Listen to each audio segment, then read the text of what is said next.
राहुल गांधी की इस चुनौती ने भारतीय जनता पार्टी और संघ परिवार में खलबली मचा दी है।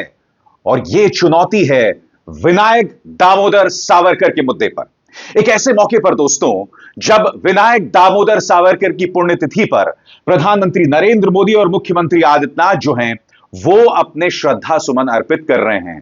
राहुल गांधी के एक चैलेंज से पूरे भाजपा और पूरे संघ परिवार में खलबली मच गई है। मुद्दा क्या है, मैं दोस्तों आपको बताता हूं। जैसा कि आप जानते हैं, विनायक दामोदर सावरकर के रिश्तेदारों ने राहुल गांधी पर मानहानि का केस दर्ज कर दिया है, क्योंकि उन्होंने विनायक दामोदर सावरकर के बारे में कुछ बयान दिया था। अब राहुल गांधी ने कहा है कि चूंकि आपने मुझ पर केस किया है, तो क्यों ना यह पूरी कानूनी कार्रवाई सावरकर के इतिहास पर हो जाए, यानी कि स्वतंत्रता संग्राम में उनकी क्या भूमिका थी, क्यों ना अदालत में इस पर चर्चा हो जाए।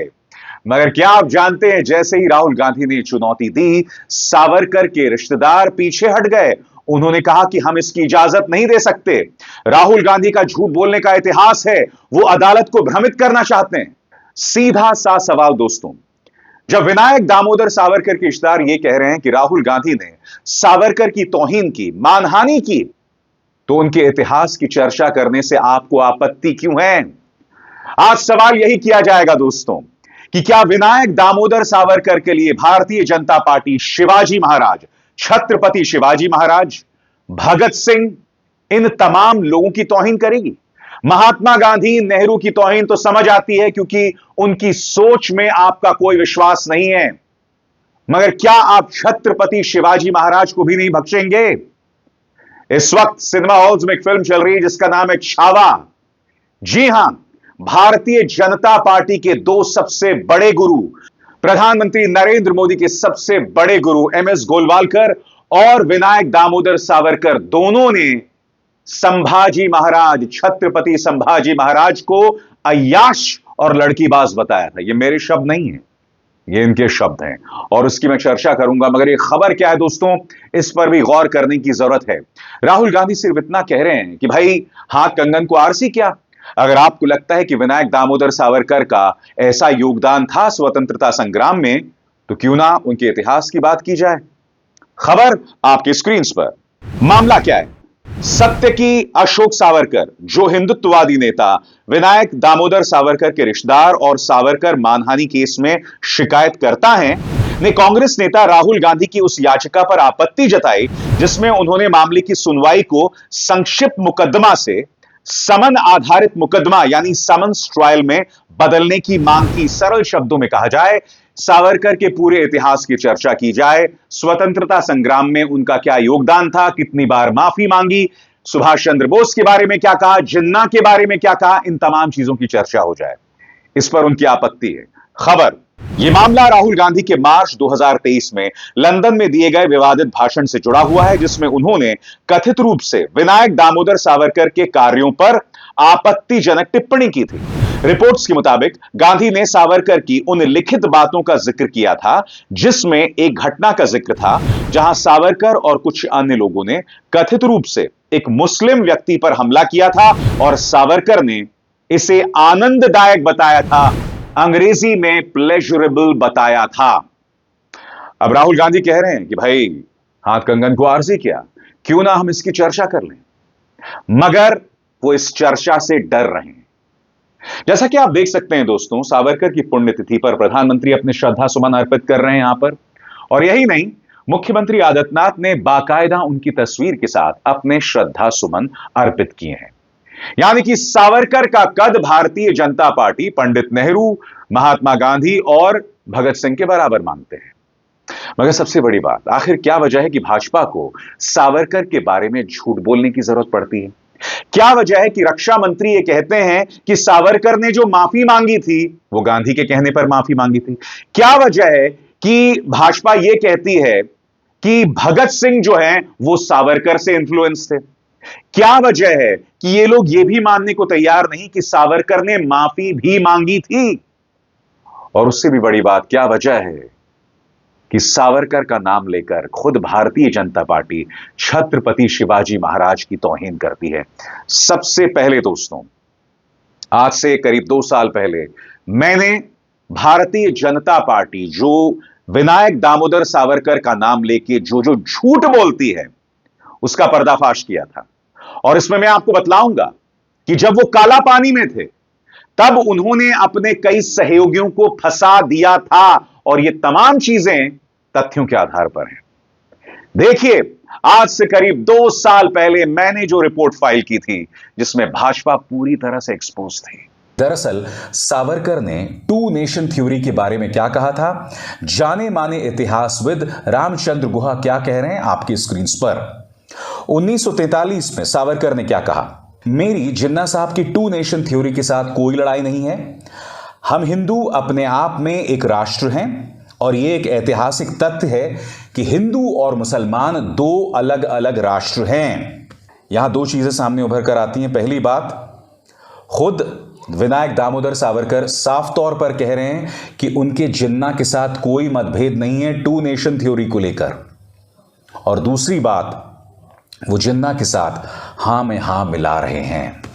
तो ऐसे में पूछना चाहता हूं मुख्यमंत्री आदित्यनाथ से कि वो गलत बयानी क्यों कर रहे हैं। अब मैं आपको बतलाना चाहता हूं दोस्तों, आज से कई महीनों पहले न्यूज़ क्लिक मेरा जो एक प्लेटफॉर्म है, उनके लिए मैंने कार्यक्रम किया था, और इस कार्यक्रम में मैंने आपको बतलाया था कि किस तरह से देश के रक्षा मंत्री राजनाथ सिंह जो हैं वो गलत बयानी कर रहे हैं।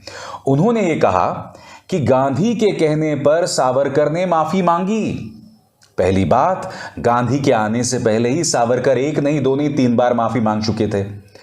और सबसे बड़ी बात, जिस गांधी से सावरकर इतनी नफरत करते थे, क्या उनकी बात इतनी आसानी से उन्होंने सुन ली? और जो लोग ये कहते हैं कि सावरकर ने कभी माफी नहीं मांगी, और ये बात किसने कही है, ये मैं आपको बाद में बताऊंगा। सबसे पहले देखिए मेरा ये शो, जिसमें मैं भारतीय जनता पार्टी के झूठ का पर्दाफाश कर रहा था। राजनाथ सिंह ने यह कहा कि वीर सावरकर को वामपंथी बदनाम करते रहते हैं। सावरकर ने दरअसल कभी माफी नहीं मांगी, सावरकर ने महात्मा गांधी के कहने पर माफी मांगी। अव्वल तो बात यह कि अंग्रेजों के सामने मुझसे कोई भी माफी मांगने के लिए कहे, मैं तो माफी नहीं मांगता। तो सावरकर जी ने उस शख्स के कहने पर माफी क्यों मांगी जिसका वैचारिक तौर पर सावरकर से कोई मेल नहीं था? कई सालों बाद जब महात्मा गांधी की हत्या नाथूराम गोडसे, देश के पहले आतंकवादी नाथूराम गोडसे ने कर दी थी, उस दौरान कटघरे में सावरकर भी थे। हत्याकांड में सावरकर भी कटघरे में थे। तो उन्होंने महात्मा गांधी की क्यों सुन ली? मैं आपको बताना चाहूंगा कि रक्षा मंत्री ने जो बात कही है वो सरासर झूठ है, सरासर गलत बयानी है। दक्षिण अफ्रीका से महात्मा गांधी आए थे 1915 में, इस तारीख पर गौर कीजिए, 1915 में। और उससे पहले सावरकर एक नहीं, कम से कम 3 बार अंग्रेजों से माफी मांग चुके थे। तारीखों पर गौर कीजिए जो आपके स्क्रीन पर आ रही है। जुलाई 1911, मैं आपको बताना चाहूंगा कि सावरकर सेल्युलर जेल, काले पानी में थे, और जेल में उन्हें डाले जाने के 6 महीने बाद उन्होंने अपना पहला माफीनामा लिखा। उसके बाद अक्टूबर 1913, फ्रंटलाइन में जो आर्टिकल छपा है वो मैं आपको पढ़ के सुनाना चाहता हूं। In October 1913, the home member of viceroy executive council sir Reginald Craddock visited the jail and met Savarkar amongst others. His note of November 23, 1913 recorded Savarkar's plea for mercy. Savarkar had submitted his second mercy plea petition on November 14, 1913. जी हां, नवंबर 14, 1913 को सावरकर ने अपना दूसरा माफीनामा लिखा, और जो उसमें लिखा उन्होंने, हर भारतीय उससे शर्मिंदा हो जाएगा। राजनाथ सिंह, गौर कीजिए इस बात पर। I am ready to serve the government in any capacity they like. Where else can the prodigal son return but to the parental doors of the government? सरकार मुझे जिस भी ओहदे में चाहे, मैं उसकी सेवा करने को तैयार हूं। आखिर सरकार का यह बेटा और कहां आ सकता है? ये मेरे शब्द नहीं है, ये सावरकर के शब्द हैं। भारतीय जनता पार्टी, मैं जानता हूं, वैचारिक तौर पर खुद को सावरकर के करीब मानती है, श्यामा प्रसाद मुखर्जी के करीब मांगती है, मगर हकीकत यह है दोस्तों कि सावरकर ने अंग्रेजों के सामने एक नहीं बल्कि 6 बार माफी मांगी थी। और सबसे बड़ा झूठ, गांधी तो 1915 को आए थे दक्षिण अफ्रीका से, और उससे पहले ही सावरकर कम से कम 2 या 3 बार माफी मांग चुके थे। क्या इस बात को राजनाथ सिंह नजरअंदाज कर सकते हैं? सवाल यह कि क्या राजनाथ सिंह जैसे सम्मानित मंत्री भी अब झूठ का सहारा लेंगे सावरकर को महान बताने के लिए? अब मैं आपको बताता हूं दोस्तों, इनके एक चाटुकार हिस्टोरियन है विक्रम संपत। उन्होंने एक किताब लिखी है सावरकर पर। आप सोच सकते हैं जो सावरकर पर किताब लिख सकता है, उनकी महानता का हम क्या बखान करें। उन्होंने कहा है आपके स्क्रीन पर ट्वीट करते हुए कि 1920 को महात्मा गांधी ने सावरकर की पैरवी की थी माफीनामे को लेकर। इन्होंने बाकायदा ट्वीट की है। अब मैं इसकी पुष्टि नहीं कर सकता दोस्तों, क्योंकि मेरा विश्वास भारतीय जनता पार्टी की विचारधारा से जुड़े हिस्टोरियंस में बहुत कम है, मगर यह दावा कर रहे हैं। मगर मैं कुछ और कहना चाहता हूं। पहली बात तो आपका झूठ साबित हो गया, झूठ साबित हो गया कि सावरकर ने वाकई माफीनामा मांगा था। नंबर 2, दूसरा झूठ कौन सा? इन्होंने कहा था कि महात्मा गांधी ने कहा था, मगर महात्मा गांधी के आने से पहले ही वो कम से कम 3 बार माफी मांग चुके थे। और बड़ी बात यह, अगर 1920 में महात्मा गांधी ने सावरकर से यह कहा था कि भाई तुम माफी मांगो, तो सावरकर तैयार क्यों हुए? अंग्रेजों से माफी मांगने की आखिर क्या जरूरत थी माननीय सावरकर को? क्या हमें रक्षा मंत्री राजनाथ सिंह ये बात बतलाएंगे? तो देखा दोस्तों, किस तरह से भाजपा के नेता, चाहे उत्तर प्रदेश के मुख्यमंत्री आदित्यनाथ हों या फिर देश के रक्षा मंत्री राजनाथ सिंह, सावरकर के मुद्दे पर गलत बयानी करते हैं। इसलिए ये जो बात मुख्यमंत्री आदित्यनाथ कह रहे हैं उससे मैं बिल्कुल भी इत्तेफाक नहीं रखता हूं। सुनिए वो क्या कह रहे हैं। अगर वीर सावरकर की बात को कांग्रेस ने माना होता तो देश विभाजन की त्रासदी से बच गया होता।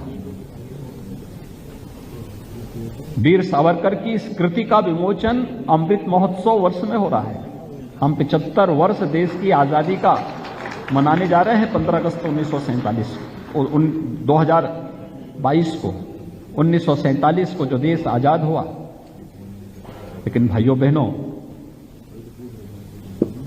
जब ये देश अपनी आजादी के अमृत महोत्सव वर्ष में अमृत महोत्सव के आयोजन के साथ जुड़ेगा,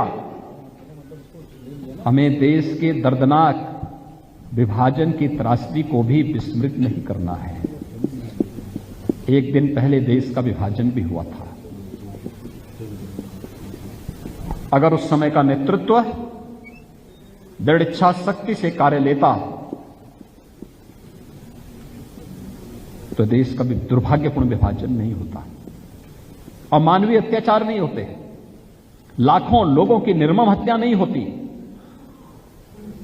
भारत विभाजन की त्रासदी के फलस्वरूप जो बातें सामने आई थी, तब भी वीर सावरकर ने एक बात कही थी, पूरी दृढ़ता के साथ कही थी।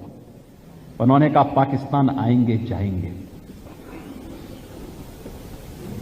हर एक युग दृष्टा ऋषियों ने इसी बात को कहा। जब श्री अरविंद से पूछा गया पाकिस्तान के बारे में, उन्होंने कहा पाकिस्तान आध्यात्मिक जगत में कोई शब्द है ही नहीं, ये तो हमेशा नष्ट इसको हो जाना है, ये कभी वास्तविक बन ही नहीं सकता है। पाकिस्तान कोई वास्तविकता नहीं हो सकती है। लेकिन वीर सावरकर ने भी यही बात कही थी, पाकिस्तान आएंगे जाएंगे, लेकिन हिंदुस्तान हमेशा रहेगा। और फिर जाहिर सी बात है कि जब मुख्यमंत्री आदित्यनाथ हों, रक्षा मंत्री राजनाथ सिंह हो, देश के प्रधानमंत्री हो, तमाम लोग सावरकर के बारे में भ्रामक बयान दे रहे हैं, तो फिर इनका चाटुकार यानी मनोज मिंतशर कैसे पीछे रह सकता है? इस आदमी ने क्या लिखा है मैं आपको पढ़ के सुनाना चाहता हूं। अगर दो टूक कहा जाए तो सावरकर ने कभी भी अंग्रेजों से माफी नहीं मांगी थी। जिस व्यक्ति ने 10 साल सेल्युलर जेल की अमानवीय यातनाएं सही हों, उसके विषय में माफीनामा या दया याचिका की बात करना आश्चर्यजनक लगता है।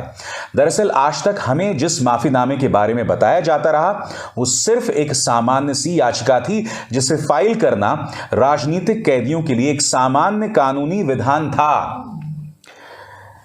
मैं समझ सकता हूं मनोज मिंतशर कि तुम अपनी शायरी के लिए अक्सर इधर उधर से प्रेरणा लेते हो, थोड़ा इधर का लेते हो, थोड़ा उधर का लेते हो और फिर उससे कविता बना लेते हो, मगर कम से कम झूठ तो मत बोलो।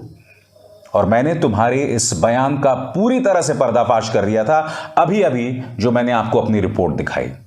और बात यहां नहीं रुकती दोस्तों, सावरकर के बारे में यह बात भी सामने उभर कर आई थी कि उन्होंने अपने दूसरे कैदियों के साथ विश्वासघात किया था। आज से कई महीने पहले मैंने एक कार्यक्रम किया था और इस बात का खुलासा उस व्यक्ति ने किया जिसने सेल्यूलर जेल में 30 साल बिताए, जो सावरकर के साथ था, कि किस तरह से सावरकर लोगों को झूठ बोलकर उनसे आमरण अनशन कराने के लिए भड़काते थे और फिर खुद पीछे हट जाते थे। देखिए मेरी वो रिपोर्ट, आज से कई महीनों पहले मैंने दी थी। इस पर भी गौर कीजिए कि अंडमान निकोबार यानी कि काला पानी में 173 भारतीयों को फांसी की सजा दी गई थी और करीब 3200 भारतीयों को वहां जेल में रखा गया था। मगर अंडमान के इतिहास में सिर्फ 3 लोगों ने माफीनामा लिखा था। एक सावरकर बंधु यानी कि 2 लोग, और दूसरा बैरन घोष यानी कि यह वो शख्स है जिसने माफी भी मांगी और इसकी चर्चा कई बार की जाती रही है। मगर एक चीज जो मैं आपको बताना चाहूंगा, जो आप में से कई लोगों को नहीं पता है, वो आपके सामने है। यह शख्स जिस वक्त आपके स्क्रीन पर है, इनका नाम है त्रैलोक्यनाथ चक्रवर्ती। 99% भारतीय इनके बारे में नहीं जानते हैं। ये अनुशीलन समिति के अध्यक्ष थे और बारिसाल कॉन्स्पिरेसी 1913 की जो बारिसाल कॉन्स्पिरेसी थे उसके जो है मुख्य आरोपी थे। इन्हें काला पानी में रखा गया था और उन्होंने बाद में एक किताब लिखी थी जिसका नाम था जेले 30 बचर यानी कि 30 साल जेल में। इस किताब के कुछ अंश मैं आपको दिखाने वाला हूं कि कॉन्विक्ट नंबर 32778 यानी कि वीर सावरकर, उन्होंने एक पिटीशन लिखा था उस वक्त होम मिनिस्टर को, जिसकी तारीख थी 14 नवंबर 1913। और वो कहते हैं कि सावरकर ने त्रिलोक्यनाथ और उनके दोस्तों को भड़काया कि आप सेल्यूलर जेल में भूख हड़ताल कीजिए, जो उन्होंने की, मगर खुद सावरकर इस भूख हड़ताल में शामिल नहीं हुए। आज इस महान शख्स को भारत रत्न देने की बात की जा रही है। अब आपको यह समझना पड़ेगा दोस्तों कि दरअसल भारतीय जनता पार्टी ऐसा करती क्यों है। प्रॉब्लम क्या है कि जब आपके पास आदर्श ना हो, नायक ना हो, तब या तो आप दूसरे नायकों को चुराते हैं या फिर जो नायक नहीं है, जो एक कायर जैसा व्यक्ति है, उसे आप हीरो बनाते हैं। और बात यहां नहीं रुकती दोस्तों, मैं आपको बतलाना चाहता हूं कि विनायक दामोदर सावरकर और एमएस गोलवालकर ने संभाजी महाराज, छत्रपति संभाजी महाराज पर क्या कहा, जिनके जीवन पर आधारित फिल्म छावा रिलीज हुई है। आपकी स्क्रीन पर सावरकर की एक किताब थी जिसका नाम था 6 ग्लोरियस ईपॉक्स, और इसके अंदर सावरकर ने संभाजी महाराज के बारे में कहा था, छत्रपति संभाजी महाराज के बारे में कहा था कि वो मराठा साम्राज्य पर राज करने को लेकर पूरी तरह से अनफिट थे, नाकारा थे। वो शॉर्ट टेम्पर्ड थे, शराबी थे और वुमनाइजर यानी लड़कीबाज थे। दोस्तों, ये मेरे शब्द नहीं हैं, ये सावरकर के शब्द हैं, और इन्हीं सावरकर को प्रधानमंत्री नरेंद्र मोदी और योगी आदित्यनाथ अपने श्रद्धा सुमन अर्पित कर रहे हैं। अब मैं आपको बतलाना चाहता हूं, प्रधानमंत्री नरेंद्र मोदी ने एमएस गोलवालकर की किताब बंच ऑफ थॉट्स पर एक किताब लिखी थी, और मैं आपको बतलाना चाहता हूं कि एमएस गोलवालकर ने उनके बारे में अपनी किताब बंच ऑफ थॉट्स में क्या कहा है। मैं आपको बतलाना चाहता हूं कि उन्होंने जिक्र किया है छत्रपति शिवाजी महाराज के दरबार में बैठने वाले खांडो बल्लाल की। और बंच ऑफ थॉट्स में एमएस गोलवालकर लिखते हैं कि खांडो बल्लाल जो हैं वो संभाजी महाराज के साथ काम कर रहे थे, और संभाजी महाराज, छत्रपति संभाजी महाराज की बुरी निगाह उनकी बहन पर पड़ी, और उसके चलते उन्होंने क्या किया यह मैं आपको नहीं कहना चाहता हूं, मगर बावजूद इसके खांडो बल्लाल ने उस पर आपत्ति नहीं जाहिर की। यह बात कोई और नहीं, एमएस गोलवालकर साहब ने अपनी किताब बंच ऑफ थॉट्स में कही। अब मैं फिर आपसे कहता हूं, ये दोनों लोग, चाहे सावरकर हो चाहे एमएस गोलवालकर, इनके क्या राय थी संभाजी के बारे में यह आप देख चुके हैं। अब आप कहेंगे कि यह महज अपवाद है, नहीं साहब, सावरकर को सही साबित करने के लिए भारतीय जनता पार्टी छत्रपति शिवाजी महाराज को भी बदनाम करने को तैयार है। और अब मैं आपके सामने सबूत पेश करने वाला हूं। आपकी स्क्रीन पर यह है सुधांशु त्रिवेदी, भाजपा के प्रवक्ता हैं। इन्होंने एक डिबेट में कहा था कि अगर सावरकर ने माफीनामा लिखा भी तो यह कोई नई बात नहीं है, क्योंकि उस वक्त तमाम लोग जो जेल में होते थे वो ऐसे ही माफीनामा लिखते थे, जैसा कि शिवाजी महाराज ने औरंगजेब को 5 खत लिखे। अब आप मुझे बताइए दोस्तों, बात सावरकर की हो रही है और भारतीय जनता पार्टी जो है वो छत्रपति शिवाजी महाराज को घसीट कर ला रही है। ये मेरे शब्द नहीं है, मैंने शो किया था इस पर। और आज तक कार्यक्रम में क्या कहा था सुधांशु त्रिवेदी ने, या तो देखा आपने। कभी भगत सिंह के नाम पर सावरकर को महान बताना, कभी गांधी जी को नीचा दिखाकर सावरकर को महान दिखाना। इन्होंने तो बाकायदा एक फिल्म बना दी थी, इनकी प्रोपेगेंडा फिल्म थी, और उस फिल्म में बार बार यह कहा जा रहा था कि अगर सावरकर की बात मान ली गई होती तो भारत को आजादी 35 साल पहले मिल गई होती। अरे भाई, सबसे बड़ी बात, जैसा कि मैंने आपको बताया कि विनायक दामोदर सावरकर जिन्ना से इत्तेफाक रखते थे। कौन जिन्ना? वो जिन्ना जिनका 2 नेशन थ्योरी पर विश्वास था, यानी कि हिंदू और मुसलमान 2 अलग अलग देश हैं, 2 अलग अलग सभ्यताएं हैं, इससे इत्तेफाक रखते थे कोई और नहीं, स्वयं विनायक दामोदर सावरकर। तो सावरकर जो जिन्ना से इत्तेफाक रखते थे उन्हें महान बताना, भगत सिंह को बदनाम करना, महात्मा गांधी को बदनाम करना, यहां तक कि छत्रपति शिवाजी महाराज को भी नहीं बख्शना। आज यह खबर इसलिए जरूरी हो जाती है क्योंकि राहुल गांधी ने बड़ी चुनौती दे दी है। राहुल गांधी कह रहे हैं कि क्यों ना दूध का दूध और पानी का पानी हो जाए, क्यों ना सावरकर का जो कंट्रीब्यूशन था, जो योगदान था स्वतंत्रता संग्राम में, उसकी चर्चा हो जाए। और इस चर्चा से उनका परिवार आखिर क्यों भाग रहा है, क्या यह चर्चा होनी चाहिए या नहीं होनी चाहिए? सबसे बड़ी बात, अगर सावरकर इतने महान स्वतंत्रता सेनानी थे, अगर उन्होंने माफी नहीं मांगी थी, अगर उन्होंने जहरीले बयान नहीं दिए थे, तो उन बयानों की चर्चा करने से आपको आपत्ति क्या है? दूध का दूध और पानी का पानी हो जाएगा। मगर जाहिर सी बात है, आप वो चर्चा इसलिए नहीं कराना चाहते हैं क्योंकि आप नहीं चाहते हैं कि एक अदालती कार्रवाई में सावरकर का पूरा इतिहास सामने आए। और इससे झटका सिर्फ सावरकर के परिवार को नहीं लगेगा, इसका सबसे बड़ा झटका भारतीय जनता पार्टी को लगेगा, क्योंकि जब अदालत में खड़े होकर राहुल गांधी बतलाएंगे कि सावरकर का क्या योगदान था, तो स्वाभाविक सी बात है मुंह छुपाने का मौका भाजपा को भी नहीं मिलने वाला है। इसीलिए वो लोग इन तमाम चीजों से भाग रहे हैं, और भागने की तो बिल्कुल भी जरूरत नहीं है, क्योंकि जो सच है वो सामने आना चाहिए, उससे मुंह नहीं मोड़ना चाहिए। अभिसार शर्मा को दीजिए इजाजत। नमस्कार। स्वतंत्र और आजाद पत्रकारिता का समर्थन कीजिए, सच में मेरा साथी बनिए। बहुत आसान है दोस्तों, इस ज्वाइन बटन को दबाइए और आपके सामने आएंगे ये 3 विकल्प, इनमें से एक चुनिए और सच के इस सफर में मेरा साथी बनिए।